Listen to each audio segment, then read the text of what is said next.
Assalamualaikum warahmatullahi wabarakatuh. Hai, perkenalkan nama saya Andre Putra Muka. Saya dari kelas Biologi 6 A dengan NIM 4324210001.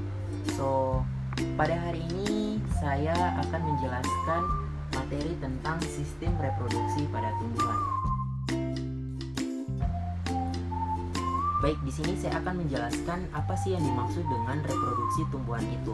Jadi, reproduksi tumbuhan merupakan proses perkembangbiakan atau pembentukan individu baru pada suatu tumbuhan dalam rangka menjaga kelangsungan keturunan spesiesnya. Proses reproduksi ini dapat ditempuh melalui cara seksual atau generatif maupun aseksual atau vegetatif. Reproduksi pada tumbuhan terbagi atas dua. Yang pertama ada aseksual dan juga seksual. Jadi, reproduksi aksesual di mana dalam reproduksi ini tanpa melibatkan fusi gamet betina dan gamet jantan. Kemudian yang kedua, biji yang dapat terbentuk atau apokmisis 2N dan juga partenogenesis atau N. Kemudian seksual. Jadi kalau untuk reproduksi seksual ini yang pertama reproduksinya itu harus melibatkan fungsi gamet betina dan juga gamet jantan. Kemudian yang kedua bijinya itu terbentuk setelah fertilisasi atau 2N. Yang pertama, perkembangan vegetatif aseksual. Jadi perkembangbiakan vegetatif atau perkembangbiakan secara tidak kawin adalah perkembangbiakan yang terjadi tanpa melibatkan alat perkawinan sehingga sama sekali tidak tergantung adanya alat kelamin. Nah, berdasarkan cara terjadinya perkembangbiakan vegetatif ini dibagi menjadi dua. Yang pertama ada vegetatif secara alami dan juga buatan. Terus, apa yang dimaksud dengan perkembangbiakan vegetatif secara alami dan juga buatan itu? Jadi, perkembangbiakan vegetatif secara alami itu terjadi apabila terbentuknya individu baru terjadi dengan sendirinya tanpa bantuan manusia. Nah, perkembangan vegetatif alami ini meliputi rizoma, contohnya jahe, kemudian stolon, contohnya tanaman stroberi, kemudian umbi lapis, contohnya bawang merah, kemudian ada umbi batang, contohnya kentang, dan tunas, contohnya tunas tanaman tomat, dan yang kelima itu ada tunas adventif, contohnya cocor bebek. Sedangkan perkembangbiakan vegetatif buatan itu terjadi apabila manusia melakukan budidaya terhadap suatu tanaman untuk memperoleh keturunan baru secara vegetatif yang meliputi. Yang pertama mencangkok. Jadi mencangkok adalah perkembangbiakan vegetatif dengan cara mengupas ranting pohon yang sudah besar sampai terlihat kambiumnya. Bagian kambium kemudian ini nantinya ditutup tanah dan terakhir dilapisi plastik kemudian diikat. Di mana kegiatan dalam mencangkok ini bertujuan untuk menghasilkan tanaman baru yang bisa berubah dengan cepat. Kemudian yang kedua menyambung. Jadi perkembangbiakan ini dilakukan dengan cara menggabungkan tanaman menjadi satu sehingga bisa menghasilkan individu baru. Nah, di mana menyambung ini dilakukan dengan tujuan untuk menggabungkan sifat tanaman sehingga menghasilkan tanaman unggul sesuai dengan keinginan. Namun perlu diketahui bersama, tidak semua tanaman itu bisa disambung. Hanya tanaman kambium dan berbatang keras saja yang bisa disambung. Kemudian yang ketiga ada stek. Jadi stek ini adalah perkembangbiakan dengan cara memotong batang tanaman yang sudah dewasa, lalu hasil potongan tersebut ditanam kembali sampai menghasilkan tanaman baru. Nah, di mana stek ini biasanya dilakukan pada tanaman singkong dan juga tebu.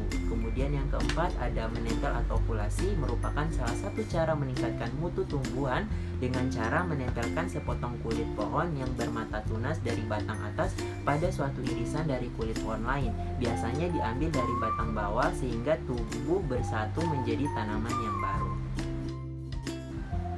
Kemudian yang kedua, perkembangbiakan generatif atau secara seksual. Jadi, reproduksi generatif atau seksual merupakan cara reproduksi yang melibatkan proses peleburan gamet jantan dan gamet betina. Dan proses peleburan dua gamet induk ini biasanya disebut pembuahan, di mana reproduksi generatif terjadi pada tumbuhan berbiji baik Gymnospermae maupun Angiospermae. Di mana perkembangbiakan secara generatif pada tumbuhan berbiji ini tertutup ditandai dengan munculnya bunga. Dalam bunga inilah terdapat putik dan benang sari yang menjadi alat reproduksi bagi tumbuhan. Di mana bentuk dan susunan bunga ini sangat beraneka ragam, akan tetapi ada beberapa bagian bunga yang dimiliki oleh semua bunga.